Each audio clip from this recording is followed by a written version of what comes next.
네, 자, 이 시간에는 앞 시간에 이어서 213페이지에 가셔가지고 2번부터 한번 보도록 하겠습니다. 자, 우리가 메인 매출 전표에 대해서 지금 하고 있는데요. 오늘 두 번째 시간, 메인 매출 전표 두 번째 시간. 거래 명세서에 의한 전자세금계산서 발급 및 전송. 네, 거래 명세서에 의한 전자세금계산서 발급 및 전송. 네, 아까와 똑같은 건인데요. 밑에 설명을 보면은 주식회사 데일리룩의 여성 자켓을 전액 현금으로 매출했습니다. 그러면 분계를 한번 또 연습을 한번 해볼까요? 분계를 수행하시오.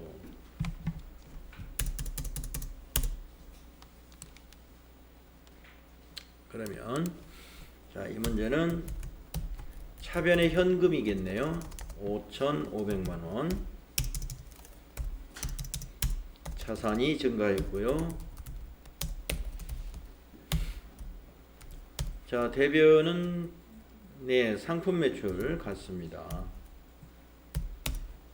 대변의 상품 매출 5천만 원이 되겠고요. 공급가액이 상품 매출이에요. 요거는 수익이 발생한 겁니다. 그리고 500만 원 계정 과목이 뭐였죠? 예, 부가세 예수금 계정 과목 잘 기억해 주세요. 부가세 예수금. 그래서 부가세 예수금이 500만 원이 되겠습니다. 매출세액은 부가세 예수금으로 회계 처리한다. 그리고 이거는 부채에 해당이 됩니다. 부채 증가. 네, 아주 금방 여러분 잘 이해하셨고, 자, 그러면 이제 전표 입력하시고 전자세금계산서 밑에 3번에 나오는군요. 예, 전자세금계산서 발급 및 전송을 수행하시오라는 문제가 밑에 따로 나오는데 우리가 아까 1번은 했으니까 2번만 하면 되겠습니다. 자, 입력합시다. 날짜는 7월 15일이죠. 자, 위에 날짜를 7월 15일로 고쳐주시고요. 자, 유형은 우리가 세금계산서 발급해야 되는 건이에요. 매출이고 세금계산서를 발급한다. 그러면 11번. 자, 품명에는 여성 자켓.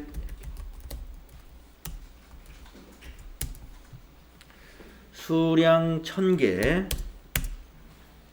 단가 5만원. 그러면 공급가액 5천만원에 부가세 500만원. 이게 입력이 딱 되네요. 그죠? 엔터 치면 코드란으로 커서가 넘어가죠? 거기에서 거래처 대일 입력합니다. 대일. 네, 대일리로.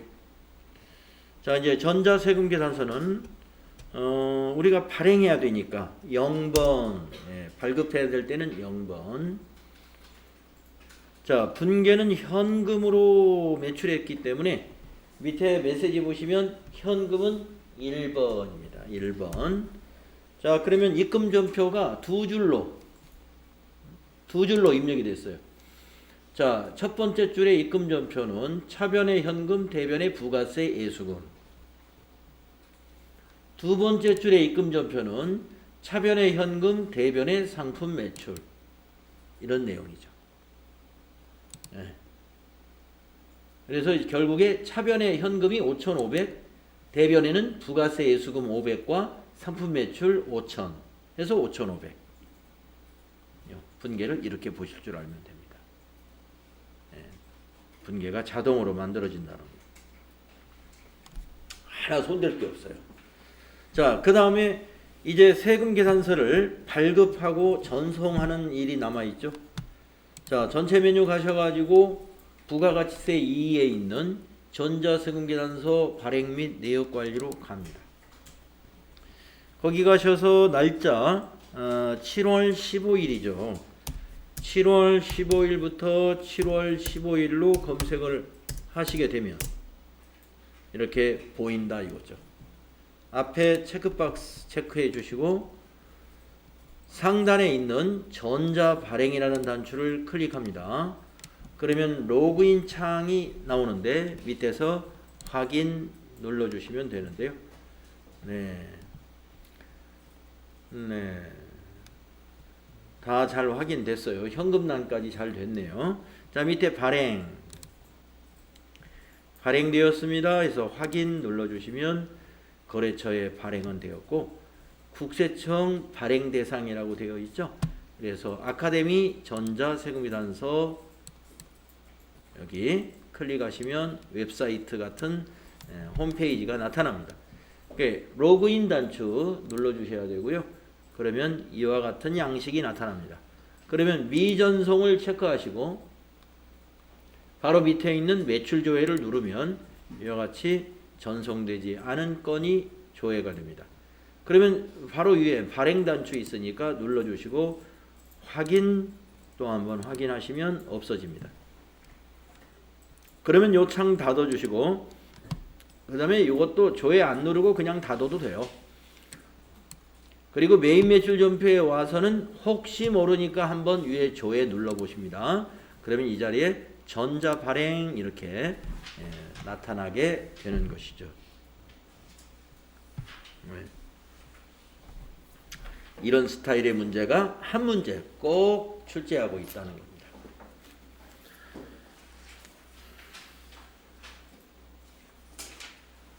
자, 다음 페이지 보시면 이제 수행 결과가 쭉 나와 있어요.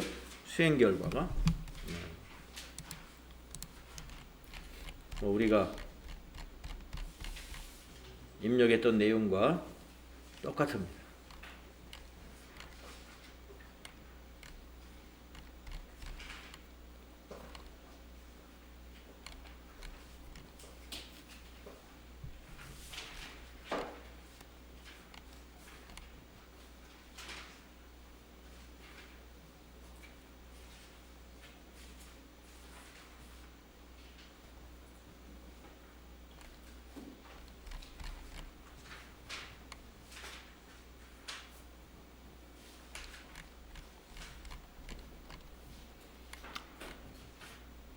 우리 교재에서는 두 개를 한꺼번에 했고 우리는 한 번 따로따로 했었습니다.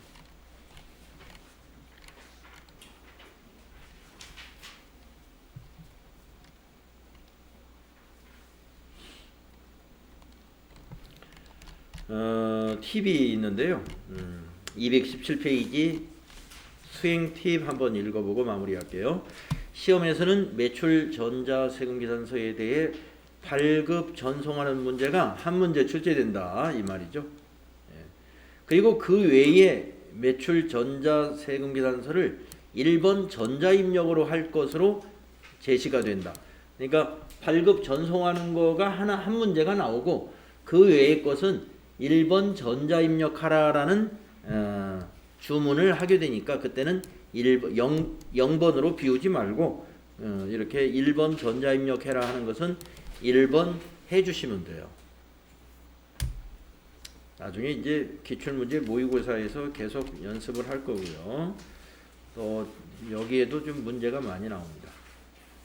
자, 그 다음에 다음 페이지는 전자세금계산서 발급과 전송을 취소하는 방법이 나오는데요. 우리가 발급했던 거에 역순으로 취소를 하면 됩니다. 네. 시험에서는 취소하라는 문제는 나오진 않아요. 예. 참고사항으로 여기다 수록을 해놨다고 보시면 되고요. 예, 관심 있으시면 한번 해보세요. 나중에 여러분들 집에 지금 프로그램 다 설치해 놓으셨죠? 네, 이 부분은 뭐 출제를 안 하니까 그냥 넘어가고 관심 있으시면 집에서 한번 해보시고. 자, 다음에 219페이지에 계속 나와 있는 메인 매출 전표 연습 문제 연습하도록 하겠습니다. 다음 자료의 메인 매출 전표 입력을 수행하시오. 단 전자세금계산서 발급 및 전송 업무는 생략하고 전자세금계산서 및 전자계산서는 전자세금란에서 앞으로는 전자입력으로 입력하시오. 네. 모두 다 전자입력이 아니에요. 전자세금계산서 및 전자계산서. 그런 경우에 1 전자입력으로 입력하시오. 이제 발급하고 전송은 안 하겠습니다 하는 얘기입니다. 자, 수행 1번. 남성 정장을 매출하고 대금은 현금으로 받았다. 남성 정장을 매출하고 대금은 현금으로 받았어요. 그러면 아까 이제 분계도 여러분이 한번 해보셨기 때문에 그럼 분계를 현금 분계해야 되겠구나. 네. 그리고 이제 전표 입력은 요 날짜에 해야 되겠구나. 네? 전표 입력은 이 날짜. 그렇죠? 그리고 수량하고 단가는 요걸 넣으면 되겠고 품명에다는 이걸 입력하면 되겠구나. 이렇게 이제 감이 오실 거고, 또 이게 세금 계산서이고 매출이기 때문에 11번 유형이 제일 중요하다고 그랬죠. 11번 과세 매출 유형으로 해야 된다. 자, 그러면 정리가 됐습니다. 자, 그러면 매입 매출 전표 8월 10일로 날짜 바꾸시고, 제일 먼저 유형 11번. 이게 11번. 품명에는 남성 정장이었던가요? 남성 정장. 수량 단가 그대로 입력합니다. 100개 30만원. 엔터 해서 코드로 가가지고는 공급 받는 자 코디. 전자세금은 이제 전자세금 계산서니까 1번 전자 입력으로 하시오. 여기 1번이 전자 입력. 1 전자 입력. 자, 분계는 현금으로 받았다 했으니까 1번 분계. 그러면 앞에서 한번 해봤었죠? 입금 전표 두 줄로 부가세 예수금 입금, 상품 매출 입금. 분계 그대로 두시면 돼요. 이런 문제만 나오면 매입 매출 전표가 일반 전표보다 더 쉽죠. 네. 세금 계산서 보고 요것만 잘 넣으면 여기 분계 유형 딱 하나 다 선택하면 뭐 이렇게 차대변 고민할 것도 없고 딱 정리가 끝나버리니까. 자, 근데 이제 제가 여러분에서 요 대목에서 그러면 이 매입 매출 전표의 그 화면 구성에서 좀 설명을 해야 될 게 있을 것 같아요. 자, 우리가 이제 매입 매출 전표의 화면은 그러고 보면 이렇게 딱 2등분으로 돼 있는 겁니다. 그래서 저 상단부에 있는 것은 이 우리가 유형 선택하고 품명, 수량, 단가, 거래처, 그 다음에 뭐 전자 입력이냐 이런 사항을 입력하는데요. 이 내용은 어디로 가냐면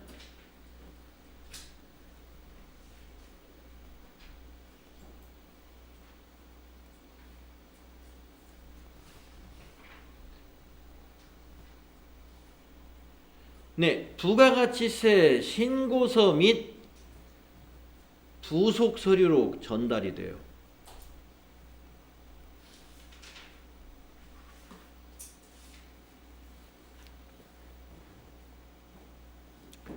즉 전달이 된다는 것은 작성을 한다는 겁니다. 우리가 상단에 입력한 것은 부가가치세 신고서와 부속 서류를 작성을 하게 돼요. 그럼 밑에 입력하는 영역은 우리가 일반 전표에 입력했던 그 부분입니다. 바로 이게 회계장부를 구성하는 거예요.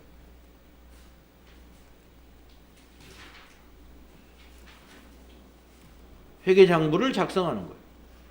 우리가 회계장부라고 하는 것은 분계장, 총계정원장, 거래처 원장, 계정별 원장, 또 결산서로 넘어가면은 시산표부터 손익계산서, 재무상태표 이러한 곳으로 이게 넘어가는 겁니다. 우리가 일반 전표 입력에서는 그 일반 전표 입력 내용이 전부 다 회계장부로 다 넘어갔죠. 그래서 우리가 입력하고 계정별 원장도 받고 뭐 현금 출납정도 한번 들어가서 받고 시산표는 어떻게 들어가 있는지 받고 이랬잖아요. 바로 그 부분이 이 매입 매출 전표에서는 밑에가 하는 역할이고 위에가 하는 역할은 부가가치세 신고서 또는 관련 부속 서류. 이게 넘어간다. 자, 그러면은 우리가 지금 몇 건을 입력했어요? 메인 매출 전표? 3건 입력했네요. 3건 입력한 것이 부가가치세 지금 8월 거, 7월 거 입력했으니까 2기 예정신고 기간에 해당되는 거네요. 그러면 2기 예정신고 기간에 부가가치세 신고서에 가면 그것과 관련된 부속서류라든가 이런 것들을 가서 한번 조회해보고 다음 전표로 넘어가 볼게요. 자, 전체 메뉴 가보실까요? 우선 전부 3건이 세금계산서 발급건이었습니다.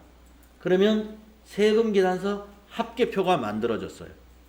자, 부가가치세 1번 박스에 세금계산서 합계표 들어가 보세요. 여기에 1기 예정신고 기간이니까 7월부터 9월로 검색하세요. 7 엔터, 9 엔터, 정기신고 엔터. 그러면 이게 작성이 되는데요. 자, 우리가 3건, 그렇지. 세금계산서는 3매인데 거래처는 2거래처였어요. 네, 그러니까 코디 나라에 우리가 2건이 있었습니다. 2건에 4천만 원에 400만 원이고요. 그 다음에 데일리룩은 1건에 5천만 원에 500만 원. 그래서 매수가 건수가 되겠고 거래처, 매출처는 거래처에 해당이 되죠. 그래서 2개 거래처에 3매. 그러면서 매출 세금계산서에 집계가 됐다는 거 우리가 확인할 수 있고요. 그 중에서도 전자세금계산서이기 때문에 전자난에 이렇게 집계가 되어 있습니다. 그 밑에 보시면 전자외도 있는데요. 전자외라 하는 것은 세금계산서 중에서 전자가 아닌 거. 다시 말해서 종이세금계산서. 종이세금계산서는 이쪽으로 집계가 돼요. 어떻게 이게 알까요? 아까 우리가 매입매출협의 입력할 때 전자세금란을 1번 전자입력 또는 아까 전자 발행으로 처리했었죠? 그것만 일로 들어오는 거예요. 예. 그래서 우리가 그 전자입력란을 뭘로 전자입력으로 했거나 전자 발행으로 했거나 하는 사항만 이쪽으로 들어온다. 그리고 매입은 우리가 아직 하나도 입력 안 했는데 매입에서도 마찬가지로 전자입력란에다가 매입 유형을 선택한 다음에 1 전자입력한 것은 이쪽으로 윗부분으로 집계가 되고요. 전자가 아닌 종이세금계산서는 아래에 집계가 됩니다. 그래서 매출처별 세금계산서 합계표와 매입처별 세금계산서 합계표는 한 메뉴에 이렇게 위아래로 왔다 갔다 하면서 바로 조회해 볼 수가 있다. 자, 그러면 이제 부속서류 세금계산서 합계표 닫아보시고 전체 메뉴에 가서 이번에는 이거하고 또 하나 뭐가 자동 만들어지냐면 부가가치세 신고서에 또 반영이 됩니다. 한번 클릭해 보십시오. 자, 부가가치세 신고서 양식이 이렇게 생겼는데요. 자, 기간을 2기 예정신고 기간인 7하고 엔터 또 한번 엔터 쳐보세요. 그리고 뒤에 9하고 엔터 또 한번 엔터 쳐보세요. 그러면 이제 9월 30일. 그리고 정기신고에서 엔터. 그러면 이와 같이 작성이 됩니다. 자, 지금 우리가 세금계산서 3건을 입력을 했는데 그게 모두가 다 매출에 관련된 거예요. 그래서 여기에만 지금 반영이 됐을 거고요. 과세표준 및 매출세액에 과세거래 중에 세금계산서 발급분이 전부 여기에 들어갑니다. 1번에. 그래서 아까 그 3건을 다 합치면 과세표준은 9천만 원이고 세액이 900만 원이에요. 그래서 여기에 지금 그대로 반영이 됐고요.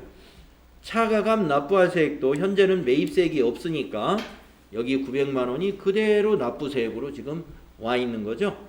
예, 여기 매입세액이 지금 하나도 없으니까.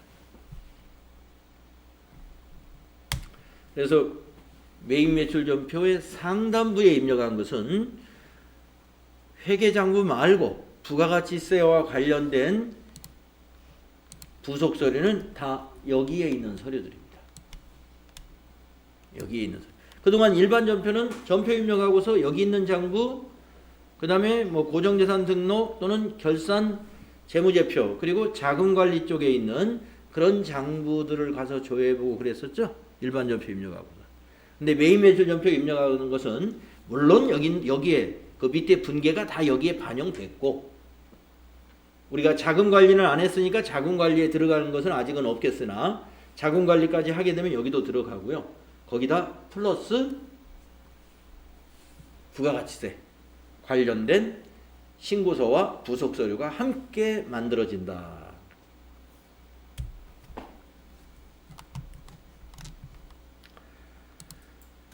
네, 그래서 이제 부가가치세 신고서는요, 닫을 때 물어봅니다.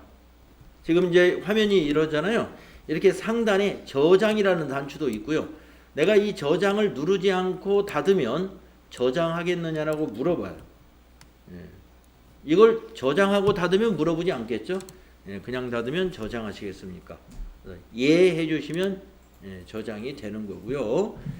우리가 지금 저장을 했을 때는 다음에 7월부터 9월로 조회하게 되면 저장된 데이터가 있기 때문에 저장된 걸 불러내겠습니까? 물어봅니다. 그럴 때 우리가 전표를 몇 장 더 입력하고 세금계산서 몇 장 더 입력하고서 조회를 했을 때 저장된 거 불러오겠다라고 예 하게 되면은 지금 추가로 입력한 것은 거기 반영이 안 돼요. 예. 저장했던 걸 불러내는 거니까. 아니요 하면은 추가로 입력된 것이 거기 반영돼 가지고 불러내지는 겁니다. 예. 그래서 내가 추가로 입력한 것을 반영해서 재작성하려면 아니요 해야 되고, 기저장된 것을 그냥 불러서 어디 이용하려면 예 해가지고 과거에 저장한 걸 불러서 쓰시면 돼요. 자, 그렇게 될 것입니다. 자, 그러면 이제 수행 2번 또 해보겠습니다. 여성 정장과 원피스를 외상으로 매출했습니다. 품명은 복수거래로 입력해라. 네, 우리가 지금까지 품명이 한 줄로 된 것만 입력을 해봤는데, 그러면 두 줄 또는 세 줄로 된 것은 어떻게 하느냐? 우리가 두 줄, 세 줄로 넣으면 되지 않느냐? 우리 매입매출 전표는요, 모든 거래를 이 한 건의 거래는 한 줄로 넣어야 돼요. 예, 한 건의 거래는 한 줄로. 그렇기 때문에 여기 있는 것처럼 두 줄 만들어서 입력을 하려면은 그것이 이런 선택이 필요합니다. 복수거래. 복수거래라는 선택을 별도로 해서 입력해야 된다. 자, 그러면 한번 해보겠습니다. 날짜는 8월 15일로 날짜 바꾸시고, 8월 15일로 바꾸시고, 유형은 자, 이것도 이것도 세금계산서 발급한 과세 매출입니다. 그러니까 11번이에요. 11번. 품명에서 복수거래를 선택하는 겁니다. 여기 위에 복수거래 단추 있어요. 그러면 이렇게 팝업창으로 여러 줄로 입력할 수 있는 팝업창이 나옵니다. 여기다가 여성정장 이렇게 입력합니다. 수량 20 엔터에 단가 50만원 엔터 엔터 치면 줄이 바뀌죠. 거기서 원피스 엔터, 수량 20개 엔터, 20만원 엔터. 그래서 이 품명과 수량 단가 정확히 넣으시고 엔터만 치면 계산, 공급가액과 부가세는 잘 계산될 거고요. 그리고 확인 눌러주면 돼요. 그러면 품명란에 한 줄로 여성정장 외라는 이렇게 들어갑니다. 그러나 세금계산서를 발급하면은 두 줄로 다 발급돼요. 전표 입력 화면만 이렇게 된 것이지, 우리가 세금계산서를 만약에 발급한다라고 하면은 우리 지금 현재 책에서 보이는 이런 형식으로 이렇게 두 줄로 다 보입니다. 자, 엔터 쳐서 코드란에다가 거래처 멋쟁이를 입력해요. 자, 전자세금란은 1번 전자 입력하도록 합니다. 자, 분계는 외상으로 매출했으니까 2번. 그러면 세 줄로 분계가 자동으로 됐습니다. 차변의 외상 매출금 1,540만, 대변의 부가세 예수금 140만, 대변의 상품 매출 1,400만 원. 네. 이렇게 해서 여러분이 분계를, 자동 분계를 이렇게 1번, 2번 이렇게 선택을 하셨다 하더라도 밑에 분계를 꼭 확인하는 습관을 가져야 돼요. 꼭 확인하고 넘어가야 됩니다. 특히 우리 시험 준비하고 이렇게 공부하는 단계에서는 밑에 확인을 꼭 하고 가야 돼요. 그렇지 않고 이걸 너무 믿으면 안 돼요. 실수라는 게 있기 때문에 확인 꼭 해야 돼요.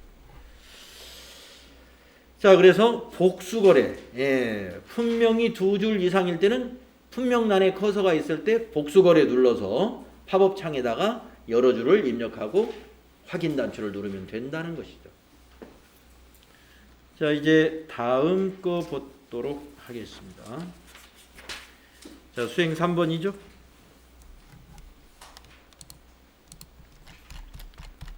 블라우스를 매출하고 대금은 신한은행 보통예금 계좌로 입금받았다.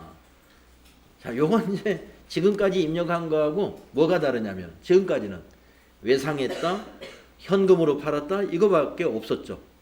처음으로 보통예금으로 받았다. 이런 유형이 처음 나온 거예요. 분계 유형이 이게 달라요.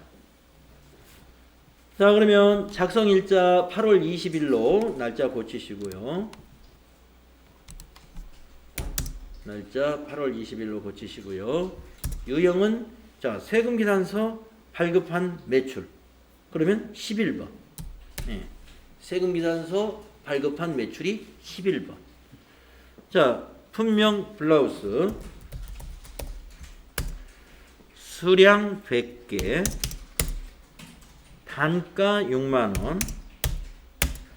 엔터, 엔터. 거래처의 코드, 신사, 전자세금란, 전자세금계산서니까 1번 전자 입력. 자, 분계는 밑에 보세요. 자, 현금 거래도 아니요, 외상도 아니요, 카드도 아니다. 그럴 땐 뭐라고 그랬죠? 혼합입니다 그랬죠. 그래서 3번 혼합은 딱 하고 나면은 분계가 된 것 같지만 마무리가 안 돼 있어요. 옆에 빨간 글씨로 차액이 600만 원, 660만 원이 차액이 발생했습니다. 그러면서 일단은 한쪽은 일단 지가 넣어줘요. 대변은 혹시 이거 확실한 것 같다 이거죠. 자, 부가세 예수금, 매출세액은 부가세 예수금 맞죠? 또 상품 매출, 자, 블라우스 상품이니까 공급가액이 상품 매출 맞죠? 네, 그러면 대변은 다 잘 된 겁니다. 그러면 여기 세 번째 줄에다가 딱 클릭해가지고 차변 넣어주면 돼요. 3번이 차변이죠. 3. 자, 차변에 뭐가 와야 될까요?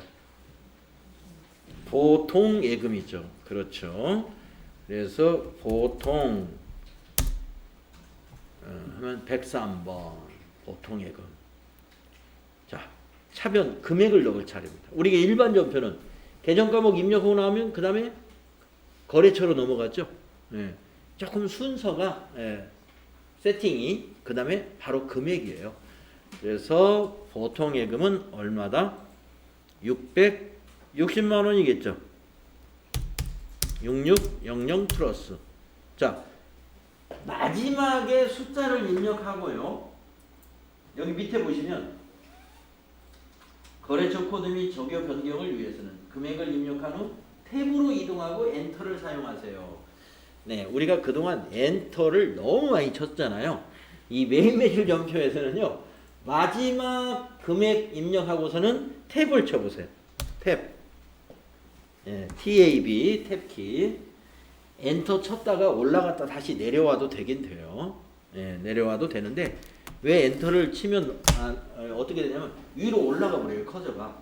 차대면 딱 맞아버리니까 끝난 줄 알고 지가 올라가는데 탭을 치는 이유는 이걸 고쳐야 되니까. 이걸 고쳐야 됩니다.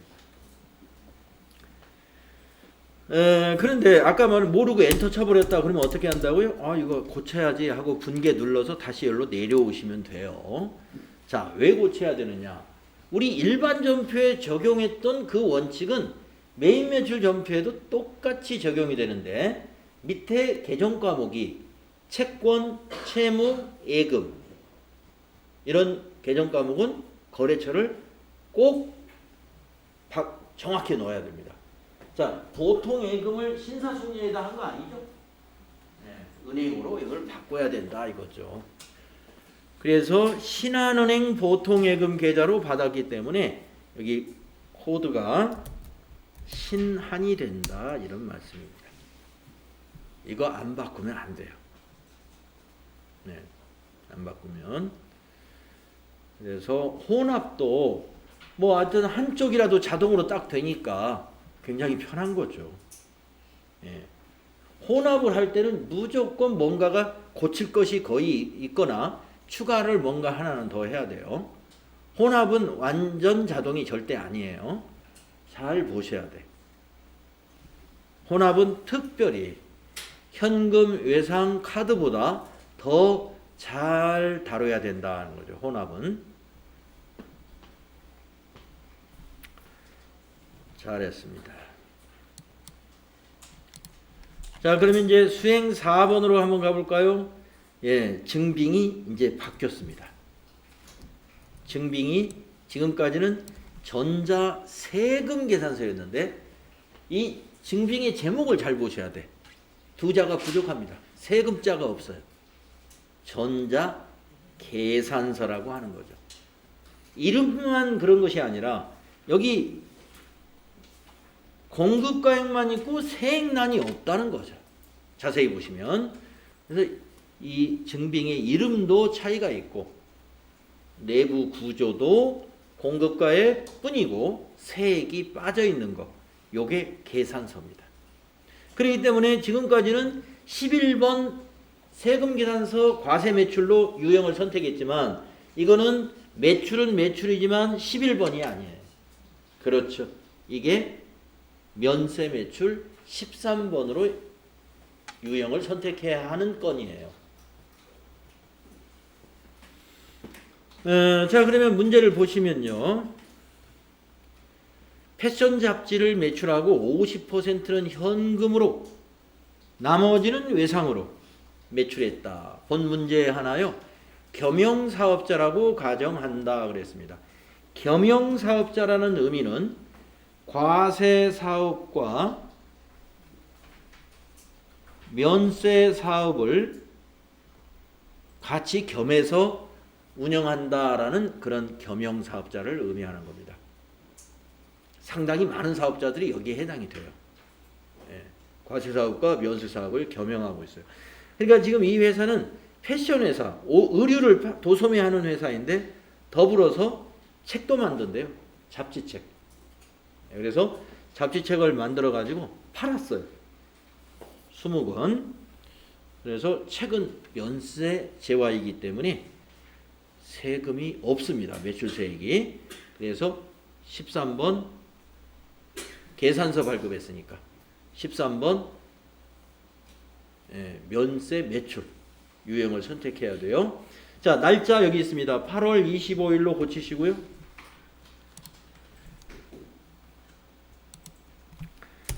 8월 25일로 고치시고요. 유형은 13번입니다.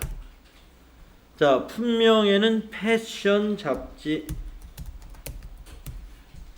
써주시고 수량 20, 단가 2만원.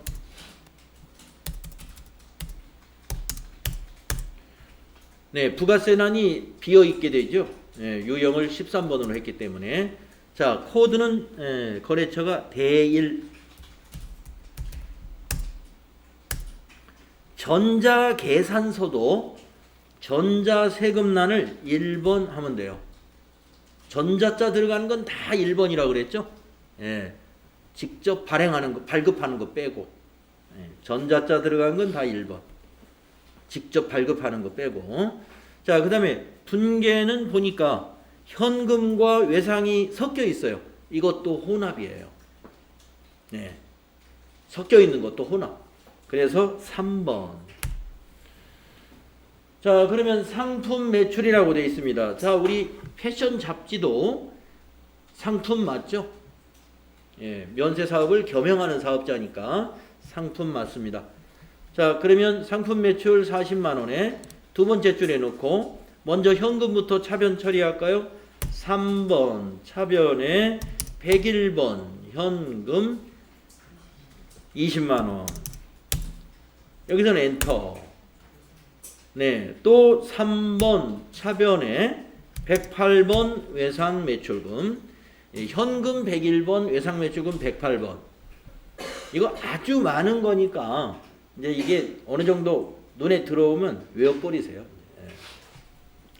아직 내가 계정 과목 코드 외우기에는 나한테는 좀 무리다 하는 건 신경 쓰지 마시고, 이제 분계 어느 정도 이제 감이 왔다 그러면 코드도 시험에 대비해서 몇 개는 외워버리는 게 좋아요. 자, 그래서 외상 매출금도 20만원. 그리고 혹시 모르니까 마지막에는 탭을 누르셔라. 왜 혹시 모르느냐? 우리가 지금까지 현금 분계, 외상 분계는 자동 분계가 일어났기 때문에 그냥 하나로 볼 수가 있었어요.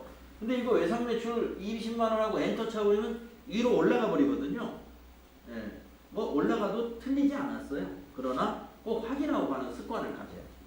마지막에 탭 눌러가지고 쓱 보는 거예요. 여기 혹시 이 계정 과목에서 이 거래처 바꿔야 될 건 없나? 그 다음에 차변과 대변의 합계가 정확히 일치하는가? 이런 것을 한번 이렇게 점검하고 넘어가시는 것을 습관화해라.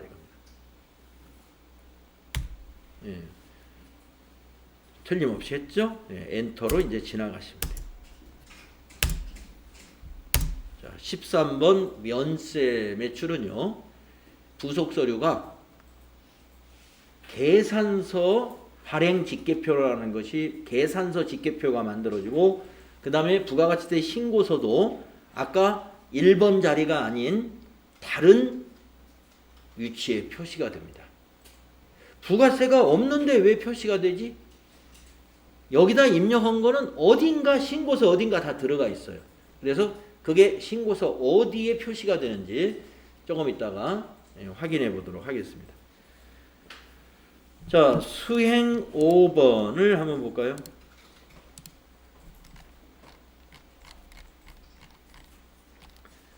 자, 수행 5번은 오상식에게 남성 바지를 판매하고 신용카드 매출전표를 발급했다. 네, 이제 신용카드 매출이 하나 나왔네. 신용카드 매출. 자, 남성 바지 상품입니다. 상품을 신용카드로 팔았어요. 개인 그러니까 소매한 거죠. 자, 그러면 이 신용카드 매출전표에서 확인해야 될 것이 거래 날짜를 며칠로 할 건가? 네.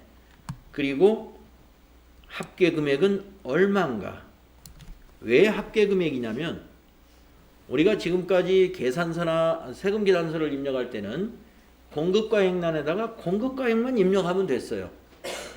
그런데 우리가 그 환경 설정을 해놓은 곳에 신용카드하고 현금 영수증은 합계를 입력한다고 환경 설정이 되어 있습니다. 네, 그렇기 때문에 신용카드하고 현금 영수증은 FAT 1급에는 안 나올 거예요. 이제 TET 2급에는 현금 영수증도 나오는데 아무튼 그렇게 알고 계시면 돼. 이 도전 프로그램의 수업용 프로그램은 신용카드하고 현금은 합계 입력하는 것으로 환경이 세팅되어 있다. 그래서 합계를 입력할 거다. 어디에다가? 공급가액란에다가. 예, 합계란에다 합계 입력하는 것은 뭐 어려운 일이 아니죠. 그럼 당연히 합계에다 합계 입력하는데 우리가 지금까지 위에 입력하는 게 합계란에다 입력한 적 없죠. 그냥 수량 단가 보통 넣었잖아요. 그런데 신용카드나 현금 영수증에는 수량 단가가 안 나타나요. 예, 이거밖에 없어요. 이 세 가지. 예, 그래서 그냥 합계 넣도록 돼 있어요. 합계. 자, 그 다음에 카드사가 어딘가 체크해 놔야 돼요. 예, 왜냐? 거래처 나중에 밑에 회계 분계할 때 밑에 분계에서 카드 매출을 했으니까 외상 매출금이 돼야 되거든요. 그 외상 매출금이 오상식에 대한 외상 매출금이 아니라 국민카드에 대한 외상 매출금으로 돼 있어야 돼요. 그래서 이게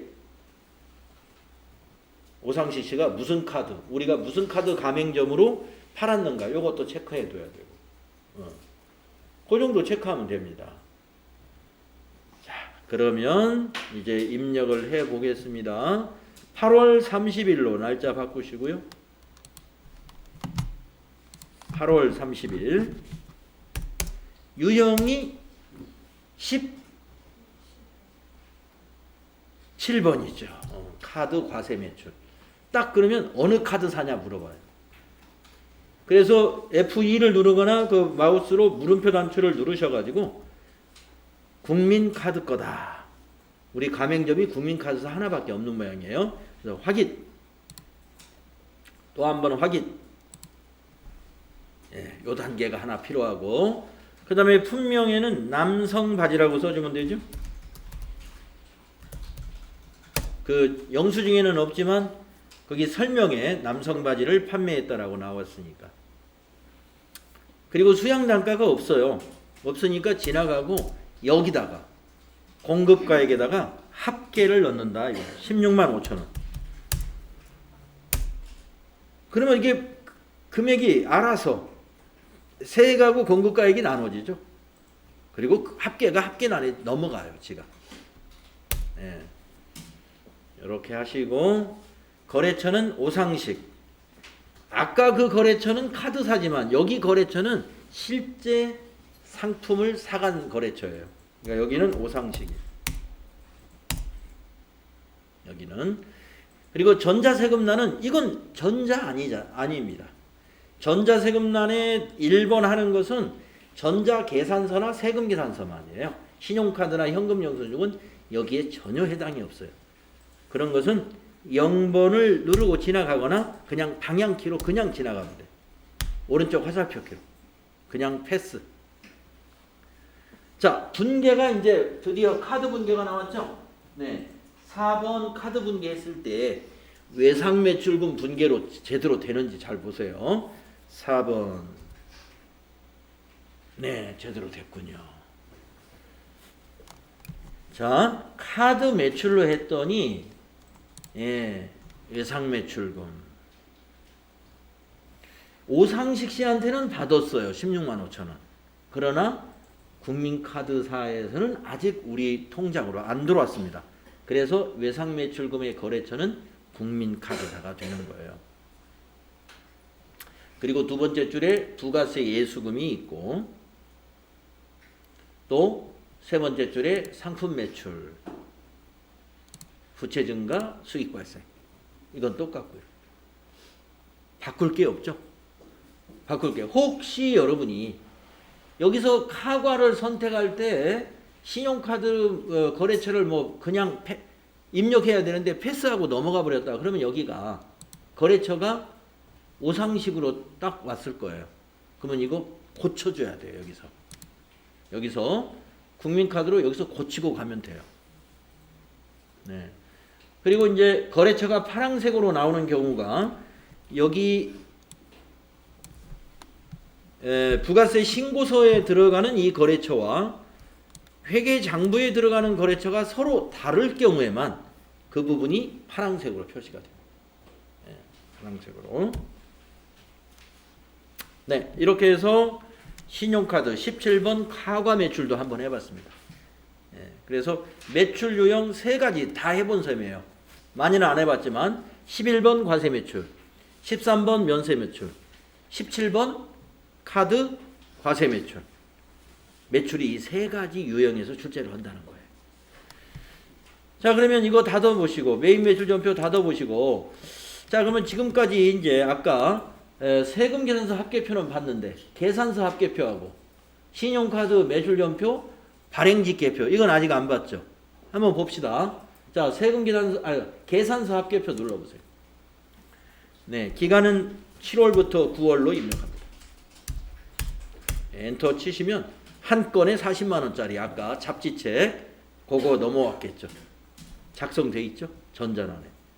네. 또 전체 메뉴 가셔가지고 이번에는 신용카드 매출전표 발행직계표 가보세요. 네. 자, 7월부터 9월로 조회해 봅니다. 우리 오상식에게 팔은 거, 이건 안 넘어왔네요.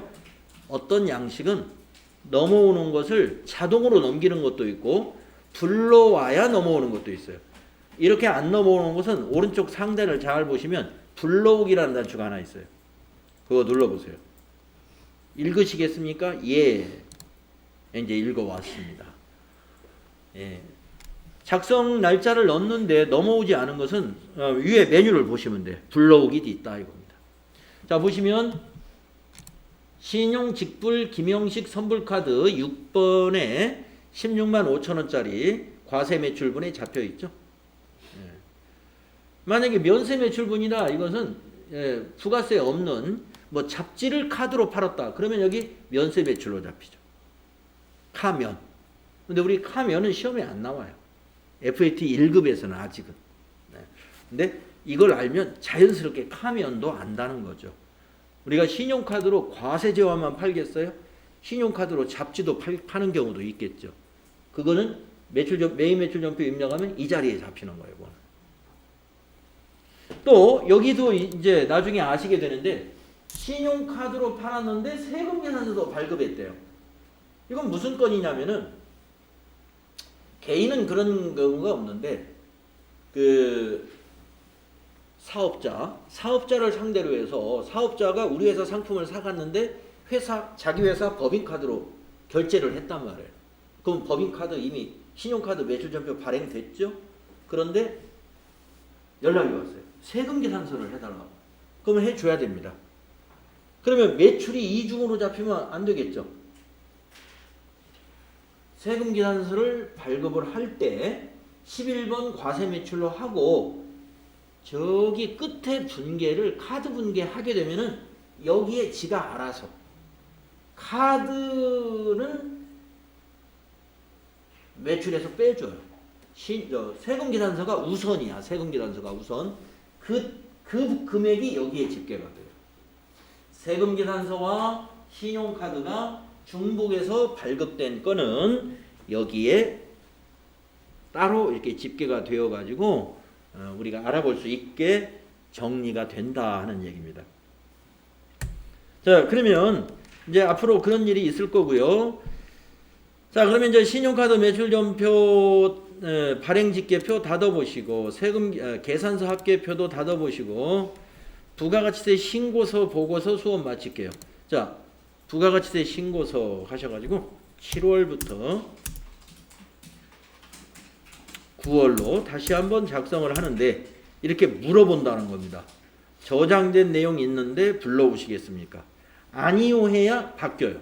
그래서 아니요 하겠습니다.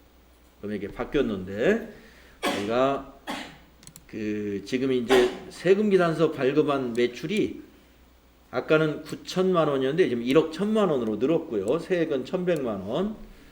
그리고 여기 3번에 추가가 됐죠. 3번에 신용카드 판매 15만 원에 15,000원. 오상식에게 파는 거. 근데 여기 지금 과세 매출란에 뭐가 하나 우리가 입력했음에도 불구하고 여기 안 들어간 게 있어요. 뭐가 안 들어갔을까요? 잡지 파는 거. 면세 매출. 면세 매출은 과세 표준이 아니기 때문에 여기에 안 들어가요. 과세 표준이라는 것은 과세 재화나 과세 용역에 해당되는 매출이 과세 표준이에요. 면세는 과세 표준이 아닙니다. 그럼 면세는 입력했는데 어디에 나오느냐? 이 부가가치세 신고서를 인쇄하면 뒷면에 해당되는 것이 있는데요. 그게 여기 과표라고 하는 단추를 한번 눌러볼까요? 과표. 자, 어디를 보시냐면 과표의 요 아래쪽에 아래쪽에 여기 40만 원 이렇게 보이시나요? 면세 수익 금액. 저 위에 거는 그러니까 과세 수익 금액에 해당되는 거예요. 과세 표준 명세 이거는 과세 매출이고 면세 수익 금액 이게 면세 매출이에요. 근데 면세 매출은 과세 표준이 아니니까 이 안에 안 들어가. 따로 그냥 별도로 과세 표준 외에 여기 과표를 눌렀을 때 나타납니다. 그래서 여기 가서 확인하셔야 돼. 계산서 매출이 여기 금액이 다 맞는지 확인하셔야 된다. 자, 그리고 확인 누르시면 됩니다. 그래서 중요한 것은 뭐냐면 여러분이 부가가치세 메인 매출 전표를 정확히 입력하는 요령 그거 잘 숙지해야 되고 또 내가 입력한 메인 매출 전표가 관계되는 부가가치세 신고서와 해당되는 부속 서류 어디에 어떤 형식으로 반영되는지 그걸 알아야 되는 거예요. 그래야 내가 입력된 것이 어디에 제대로 반영되는가 이걸 체크해 볼 수가 있겠죠. 앞으로 이제 계속해서 그걸 확인해 가면서 공부하도록 하겠습니다. 자, 10분간 쉬었다 할게요.